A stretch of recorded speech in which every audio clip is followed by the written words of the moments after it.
नमस्कार मंडळी, आपण घेऊन आलेले शिवाजी महाराज यांची कथा आणि छत्रपती शिवाजी महाराजांची पार्श्वभूमी आणि संदर्भ कशा प्रकारे झालेला आहे त्या प्रकारे मी सांगत आहे. इसवी सन 1636 मध्ये विजापूरच्या आदिलशाही सल्तनतने दक्षिणेकडील राज्यावर आक्रमण केले आणि ही सल्तनत अलीकडे मुघल साम्राज्याचे एक राज्य बनवले होते आणि शहाजीराजे त्यावेळी पश्चिम भारतातील डोंगराळ प्रदेशातील सरदार होते आणि आदिलशाहीला मदत करत होते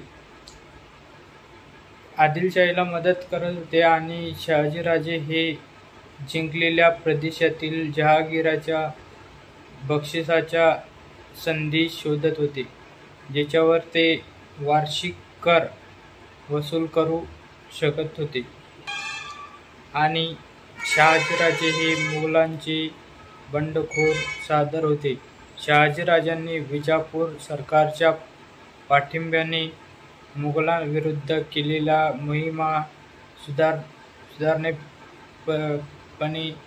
अपयशी ठरल्या. मुघल सल्तनतने त्याचा सतत पाठलाग केला आणि शिवाजी महाराज आणि आई जिजाबाई यांच्या नेहमी या किल्ल्यावरून त्या किल्ल्यावर जावे लागले.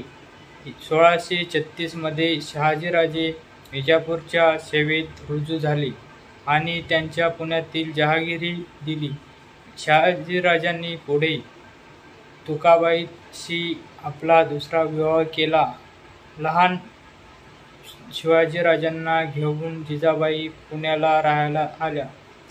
तुकाबाई आणि शहाजीराजे यांच्या वेकोजी भोसले या पुत्राशी पुढे सध्याच्या तमिळनाडूमधील तळाजावर आपले स्थापन केले आणि शिवाजी महाराज घेऊन जिजाबाई पुण्यात स्थापित झाल्या. त्यावेळी विजापुरी शासक आदिलशहाने बंगालमध्ये शहाजीराजांच्या तैनात केल्यामुळे दादोजी कोंडदेव यांची त्यांनी प्रशासकीय म्हणून नियुक्ती केली. 1647 मध्ये कोंडदेव मरण पावले आणि शिवाजीराजांनी कारभार हाती घेतला. त्यांच्या पहिल्या मोहिमेने थेट विजापुरी सरकारला आव्हान दिले. जिजाबाई पुण्यात राहायला गेल्या त्यावेळी पुण्यातील फार दुरवस्था झालेली होती. तेव्हा छोटे शिवाजीराजे आणि कारभारी यांच्या हस्ते पुण्यात एक शेतात प्रतीक दाखल सोन्याच्या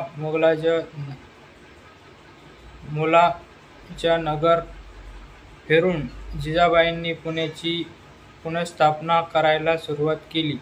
शहाजीराजे लहानपणचे मोठे होत असताना आणि मोठे झाल्यावरही मोठ्यापणीच्या सिंहगडाच्या स्वारीसारख्या प्रत्येक महत्त्वाच्या प्रसंगी त्यांना जिजाबाईंनी खंबीर मार्गदर्शन दिले. शिवाजी महाराजांच्या त्या उद्यागुरु मानल्या जातात. हिंदवी स्वराज्य स्थापनेचे स्वप्न साकार करायला शिवाजी महाराजांना जिजाबाईंनी स्फूर्ती दिली असे काही इतिहासकार म्हणत होते. आणि अशा प्रकारे त्यांच्या पार्श्वभूमीवर बोलत मी त्यांचे जे संदर्भ होते ते सांगितले आणि अशाच प्रकारे मी तुम्हाला सर्व माहिती देत जाईल. शिवाजी महाराजांची कशा प्रकारे जीवन गेले तर आपल्या चॅनलला सबस्क्राईब करा आणि बेल आयकॉनचं बटन दाबा आणि कमेंट करा. आणि अशा प्रकारे आपल्याला माहिती मिळत राहील.